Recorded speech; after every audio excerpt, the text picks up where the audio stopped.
m'appelle Alex. Je suis le directeur artistique de Guano. Ben, je suis Cédric, je suis un étudiant de 3e année à l'UQAT, puis je suis directeur créatif de Guano.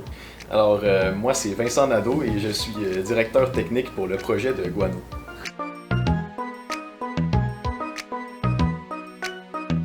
Est-ce que ça mange en hiver un directeur créatif? Ben, beaucoup d'affaires. Il mange un gros buffet, puis il en mange un petit peu partout. Du côté technique, notre but, justement, c'est de faire en sorte que le jeu fonctionne. Moi, côté direction technique, mon but, c'est de enable mon équipe. C'est un peu mon travail d'aider à diriger l'entièreté de la direction du projet. Ben, mon rôle, c'est surtout de prendre des décisions sur comment la direction artistique du jeu va se diriger. C'est surtout genre s'assurer que le style aussi est consistant, pas que tu aies un asset qui ait l'air super réaliste puis un qui est stylisé. Être certain que les features qu'on rajoute et le plan marche beaucoup avec la vision globale en soi. Donc je cours un peu partout tout le temps dans le fond.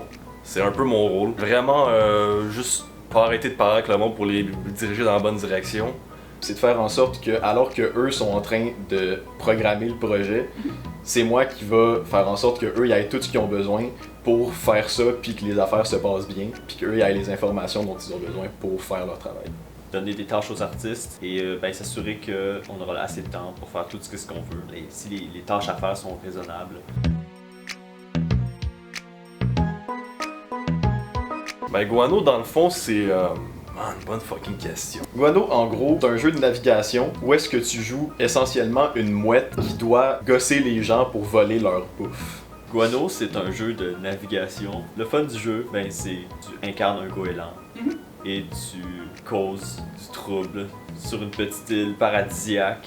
Fait que dans le fond, Guano, c'est un jeu à propos d'un goéland qui peut crier après des gens, déféquer dessus, faire des challenges de navigation. C'est un jeu très basé sur le feel du controller, mais qui aussi qui pousse beaucoup sur l'identité d'être un goéland chiant. En gros, ça a commencé justement pour notre projet final à l'UQAT.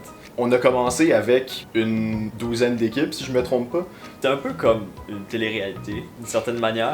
Il y avait plusieurs équipes. Il y allait juste avoir 2 équipes qui allaient gagner à la fin. À chaque quelques semaines, les équipes se faisaient couper de moitié. Et les projets qui se faisaient couper, ils se faisaient rentrer dans d'autres équipes en fait. Pour qu'au final, on arrive aujourd'hui avec 2 gros projets de 25 personnes chacun. Première journée, je savais pas dans quelle équipe aller. J'ai cherché pendant un bout, je savais pas avec qui, puis finalement... j'ai trouvé Guillaume, puis Guillaume était genre, ok, on fait-tu un jeu genre pickpocketing, genre de vol? Cédric était pas là, il était chez eux, il était en train de nous texter, c'était un petit peu chaotique. Je pense que Guillaume il avait proposé l'idée de genre, ok, t'es dans un village un peu fantasy, tu fais du vol des villageois comme ça. Là genre, ouais, ça pourrait être cool. Guillaume après, il avait proposé, t'es une fourmi puis tu vas de la bouffe. Puis là j'ai pensé vol, là je me suis dit, qu'est-ce qui est cute, genre des mascottes. Là, je sais pas pourquoi j'ai pensé à goéland. Mais là j'ai pensé t'es un goéland pis tu vas de la bouffe. Puis là c'est là que Guano est sorti. Dès que j'ai entendu ça comme idée, j'ai décidé que je pousserais ça au max. Je veux que ce goéland puisse déféquer sur des gens. Je veux que ça fasse partie du cours, que tu puisses les déranger, d'être le plus chiant possible, d'être le plus absurde possible. Juste vraiment embrace ce que c'est être un goéland, l'exagérer le plus possible. Un duo, c'est vraiment juste cartoony, juste fun à regarder, pas juste jouer. Je veux que ce soit fun à jouer aussi, of course. Cette proposition qu'on joue un goéland chiant, ça a beaucoup aidé tout au long que les équipes grandissaient de juste avoir une bonne cohésion d'équipe. Et c'était quand même un challenge de devoir justement intégrer chaque nouvelle personne, mais j'ai l'impression que pour Guano c'était particulièrement smooth parce que c'est un jeu à propos d'un goéland qui défecte sur des gens, donc on dirait que ça déstressait le monde un peu. Guano justement a été une de ces équipes qui a été retenue, entre autres pour son concept qui est vraiment drôle puis faisable dans le temps qu'on a, mais aussi pour la cohésion d'équipe légendaire.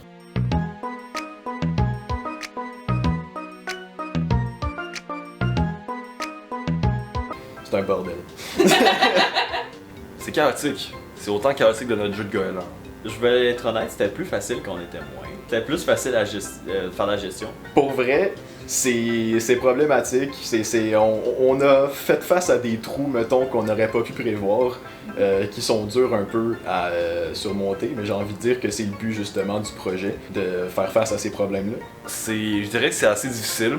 Faut faire une balance à bien propager l'information entre tous les départements, mais il faut aussi pas juste avoir meeting tout le temps parce qu'après on a une équipe de gens qui veulent travailler sur leurs choses, donc on veut pas perdre tout le temps avec des meetings. On a appris qu'il faut vraiment faire une bonne balance de bien communiquer et aussi de pas surcommuniquer parce qu'après si les gens ils se font juste pitcher l'information tout le temps, à un moment donné il n'y a plus rien qui rentre essentiellement. Donc c'est ça, c'est beaucoup des problèmes de communication, j'ai envie de dire, là, de faire en sorte que les engrenages de la machine soient tous ensemble et bien huilés pour que les départements s'organisent bien entre eux. C'est la première fois qu'on fait un projet d'une aussi grosse envergure. D'habitude, on est dans des petites équipes, mettons, de 5 à 10 personnes. En ce moment, on est en 25. Fait que c'est vraiment de faire en sorte que tout le monde ait leur mot à dire dans les décisions sans nécessairement se sentir brimé quand on doit couper des choses, etc. Ouais, c'est beaucoup de communication, j'ai envie de dire. J'ai jamais fait ça, gérer une équipe aussi grosse. Puis c'était plus compliqué que je l'avais prévu. Il faut vraiment avoir une organisation pour la communication et j'ai remarqué qu'au début du projet, tout le monde était sur la même page et on n'avait pas vraiment besoin de faire d'efforts pour ça, c'était quand même effortless. Mais dans une équipe de 25, on n'a vraiment pas le choix de faire des gros meetings et bien planifier ça pour que l'information se transmette parce que sinon, il peut arriver des cas qu'il y a des mauvaises surprises, on essaie d'éviter ça le plus possible. J'ai l'impression qu'avoir un projet comme ça qui se prend pas tant au sérieux, ça aide l'équipe à pas se prendre au sérieux non plus, mais ça les aide beaucoup à être créatifs. C'est juste le concept de base, ça donne extrêmement du jus créatif dans tous les départements. Pas mal tout le monde de tous les départements nous pitch des idées constamment, puis après c'est triste parce qu'on peut pas toutes les prendre, tu sais. Ouais, ça va quand même pas si pire. On s'arrange comme on peut. Je trouve que l'équipe est super, puis on s'entend tous bien. Fait que... En tout cas, moi j'ai du plaisir. C'est ça. Des fois c'est difficile, là, mais.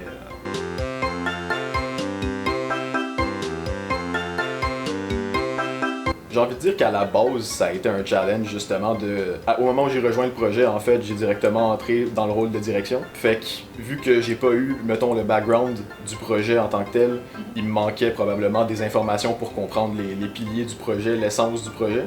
Aujourd'hui, ça va probablement beaucoup mieux parce que j'assiste justement aux différents meetings avec direction artistique et direction créative.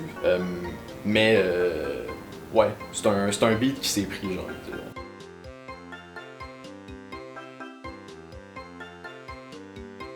Je dirais qu'un que beaucoup de gens ont fait parallèle au début et qui nous a certainement inspiré, c'était Untitled Goose Game.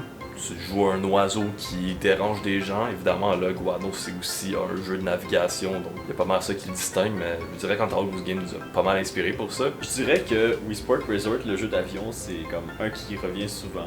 Il y a aussi genre les niveaux dans Spyro où tu voles dans les anneaux tout ça. Ça faisait partie de l'inspiration.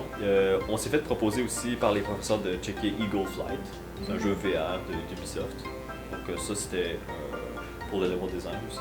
Je dirais aussi Super Mario Odyssey nous aurait inspiré aussi. On s'inspire beaucoup dans la jouabilité de ce jeu-là des platformers 3D en général. Sinon, côté plus visuel, il y avait Zelda Wind Waker, plus le Toon Shader, puis les formes plus stylisées.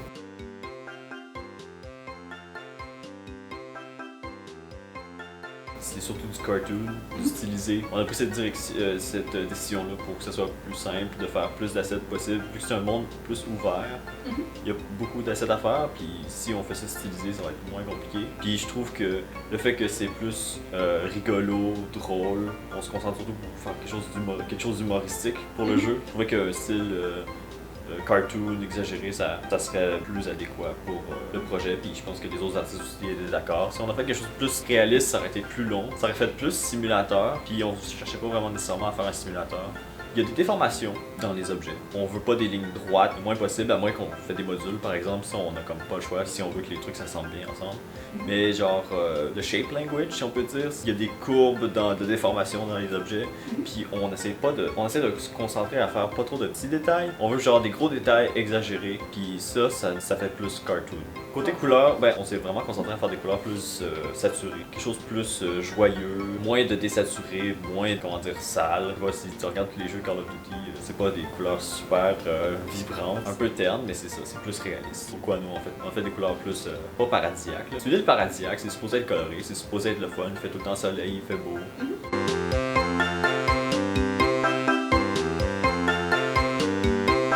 On dit ça comme ça. Guano, c'est un jeu, déjà c'est un projet étudiant, on garde ça en tête. Puis c'est en open world et on a un controller qui vole. Et c'est un projet étudiant. c'est quand même stupide. C'était quand même stupide comme idée. Le controller de Guano est assez exotique, j'ai envie de dire, ce qui pose un gros problème au niveau du level design. Parce que non seulement on a justement un open world, ce qui est relativement compliqué parce que le joueur peut arriver de différents angles dans le niveau, mais aussi parce que le controller de Guano est un controller volant où est-ce qu'on a envie qu'il aille vite. Donc, on doit faire un niveau qui est suffisamment grand, tout en étant en fait capable d'être soutenu à un seul endroit, puis que ce soit relativement seamless. Au début, il y avait des problèmes que le niveau était vraiment très très gros, puis faut qu'il y ait des trucs partout. S'il n'y a pas de trucs partout, c'est juste un gros niveau vide. Donc, faut s'assurer que ce soit gros, mais qu'il y ait assez de trucs partout. Pour ça, j'ai envie de dire qu'on a eu besoin de faire appel au Voxel plugin, si je peux le plugger, qui justement nous pose quelques problèmes niveau technique, mais qui essentiellement justement nous permet de faire des landscapes plus complexes de manière plus facile et rapide.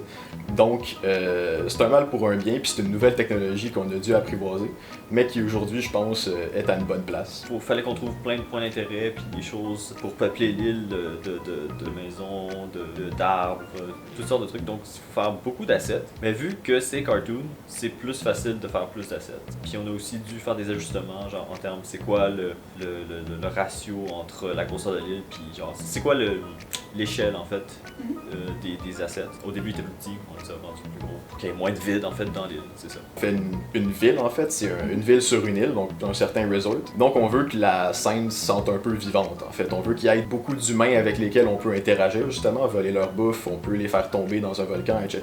Mais il faut aussi justement d'un côté plus technique que le jeu reste optimisé et jouable à un certain niveau. Donc il faut trouver un peu le sweet spot entre trop d'AI, pas assez d'AI dans une même zone parce que quand on est trop loin, ils sont désactivés. C'est un enjeu justement, la quantité non seulement d'AI mais aussi d'éléments plus qui roulent en permanence dans le jeu pour savoir si ça peut fitter dans l'espace qu'on a. Donc on s'est vraiment donné un challenge avec ce concept-là. Le level design il a passé par beaucoup de réitérations. Ça a demandé beaucoup de testage, beaucoup de réitérations. Ben, tous les jeux ça a demandé ça, mais Guano c'est vraiment plus important parce qu'on voyage plus dans l'inconnu. Mais honnêtement, je pense que c'est une des choses qui ajoute beaucoup de charme à ce jeu-là. Parce que on n'a pas eu peur d'être plus avant-gardiste avec notre concept, même si c'était, on va se le dire, c'était quand même ambitieux. Il n'y a pas beaucoup de jeux qu'on va voir qui sont comme Guano, vraiment. C'est vraiment unique dans son genre.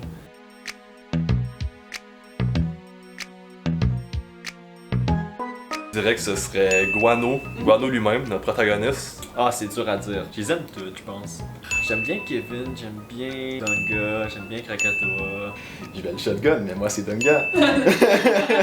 Ah, j'aime bien Na, je sais pas lequel. Je sais pas lequel prendre. On a quand même un jeu qui a beaucoup de personnages pour une expérience de 45 minutes environ. On a comme 9 personnages, je pense, au total. Et ils sont tous pas mal loufoques, ils ont toutes leur propre personnalité, leurs propres petits archétypes. Dunga, c'est un pélican justement qui vit dans les poubelles essentiellement. C'est un des grands maîtres dans le jeu de Guano justement, qui va permettre à Guano d'apprendre une de ses capacités. Mais ça, je vais vous laisser le découvrir. Je pense que j'aime Kevin. J'aime trop son design. Bianca a fait un super design pour Kevin. Puis je sais pas, c'est tellement un personnage un peu nono. Juste ridicule. C'est pas mal notre plus goofy à la bord de Il est très goofy. Puis genre, il veut juste devenir un goéland. Qui veut devenir un goéland? Lui apparemment. Guano, lui, c'est vraiment juste un goéland. Juste un goéland imbécile qui fait caca sur des gens. Son personnage, c'est purement ses instincts animaux, genre ses instincts primitifs. C'est insane. C'est vraiment le fun. Genre, juste écrire la narration pour un personnage comme ça, et juste genre avoir les personnages qui s'adaptent autour de lui, c'est vraiment divertissant. Ça le rend unique dans son genre.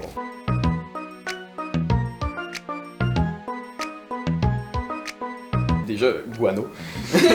La simple prouesse technique que l'équipe a faite justement de faire fonctionner le vol de Guano en fait, c'est vraiment fait pour représenter un avion mais qui bat des ailes, donc un oiseau littéralement. Mais on a beaucoup de principes justement physiques pour calculer sa vitesse dans les airs, la friction de l'air, la portance, la gravité. Je pourrais pas aller dans tous les détails pour ce que c'est, mais c'est vraiment juste une machine que j'ai de la misère à comprendre encore aujourd'hui. Je dirais que les personnages, c'est vraiment genre, ça donne beaucoup de vie au projet. Mais j'aime aussi vraiment beaucoup les bâtiments que Jérémy a fait. Puis genre, je trouve que les artistes environnement ils ont fait une bonne job pour genre faire ça cartoon, puis déformer, ils ont compris quoi faire. Puis genre, ça se ressent aussi dans l'environnement. Je suis en train de dire que tout est cool là, rendu là, mais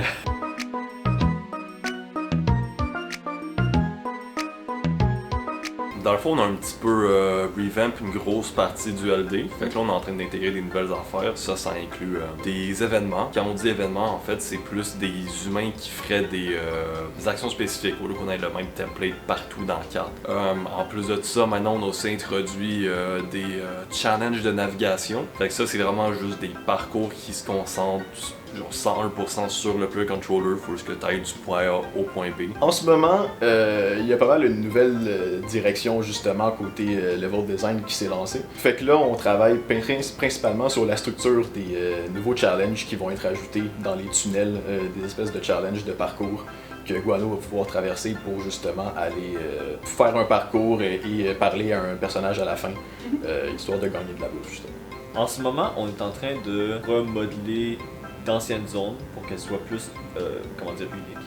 Dans une version de la session précédente, les villes, par exemple, étaient un peu trop pareilles, uniformes, puis il n'y avait pas de point d'intérêt général de landmark. Là, on va faire que les deux zones de ville, ça va être différent. Ça va être avec des gratte-ciels, plus construction, puis l'autre, ça va être plus des magasins. Ça, ils vont avoir un peu de plus de variation entre les zones de ville.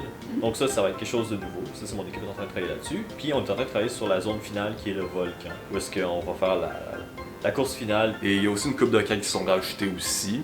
Puis on aura aussi une séquence de fin avec un adversaire secret.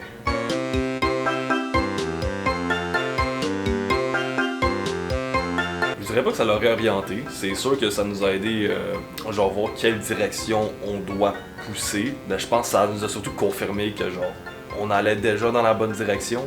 La plupart des réactions étaient relativement attendues, franchement. C'était beaucoup de commentaires qu'on se faisait nous-mêmes à l'interne, puis qu'on s'est fait confirmer justement par les playtests. Un des commentaires qui nous a le plus surpris justement, ce serait autour des contrôles de Guano. Justement, il y a beaucoup de monde qui avait de la misère à le prendre en main. Ce qui justement nous a posé un petit problème parce qu'on sait jamais vraiment comment prendre ce commentaire-là, sachant que les playtests étaient juste des playtests de 15 minutes. Est-ce que c'est parce que le joueur avait pas eu le temps de prendre en main le controller? Est-ce que c'est parce que le tutoriel n'a pas suffisamment fait apprendre les contrôles aux joueurs?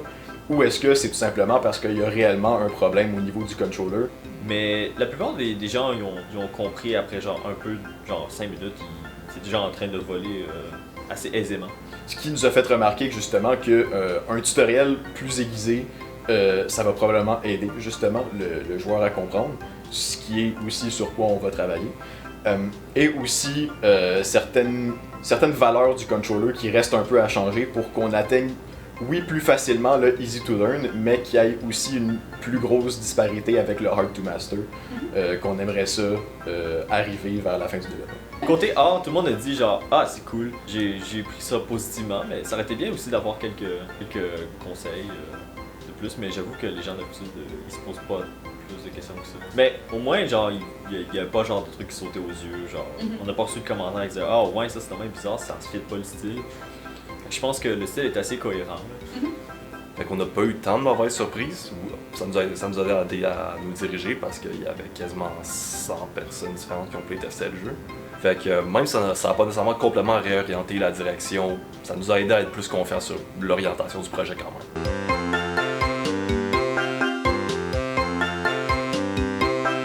Ce serait vraiment cool que les joueurs qui jouent à Guano justement juste rient, genre. Honnêtement, j'espère juste voir des gens jouer puis rire. Ben, je veux surtout que les gens s'amusent, c'est un jeu. Faudrait que le monde s'amuse. Mais tu sais, genre, c'est pas un jeu sérieux. Fait que c'est juste genre, c'est goofy, j'aimerais ça faire rire les gens. Puis. Dans un des playtests que j'ai fait, je me souviens, le gars qui jouait, il était vraiment en train de rire tout le long. Puis je trouvais ça vraiment beau à voir quand même. Tu sais, quand comme ce que tu veux produire avec l'expérience que tu fais fonctionne, t'es en train de partager ça avec le monde, puis ils adorent ça. Je pense que c'est pas mal juste ça que j'espère qu'il fonctionne. J'ai l'impression, j'ai mentionné qu'un des piliers de justement c'était notre navigation, mais le deuxième pilier c'est un peu le côté loufoque du jeu. C'est un gros jeu bac à sable un peu, oui il y a un objectif, il faut aller à quelque part, mais le but c'est vraiment de se sentir récompensé dans sa curiosité, d'aller interagir avec le monde puis de trouver à quel point on peut briser l'environnement avec Iguano puis ses capacités. Fait que ouais, c'est vraiment juste, j'espère que les joueurs vont laisser leur imagination aller pour interagir avec l'environnement. J'espère juste que ce jeu-là va pouvoir reach tout plein de personnes, qui auront une bonne expérience et que les gens ils vont actually trouver nos blagues drôles. J'espère juste qu'il va beaucoup se faire partager, que beaucoup de gens vont y jouer, beaucoup de gens vont en rire. Je pense pas que notre jeu de goéland qui fait caca sur des gens est un produit révolutionnaire, mais je pense qu'il est certainement intéressant. Donc j'espère que le public va penser la même chose. T'sais, le but c'était aussi que c'est notre dernier projet d'université.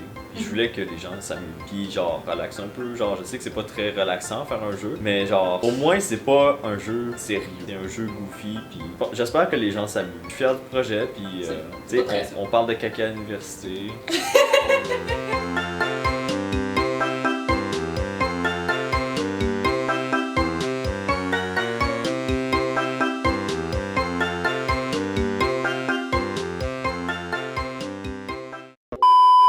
Fait que dans le fond, mon rôle de directeur créatif, il demande un peu que je sois appelé tout le temps, par tout le monde, constamment. Ah, Cédric, je voudrais ton aide ici. Non.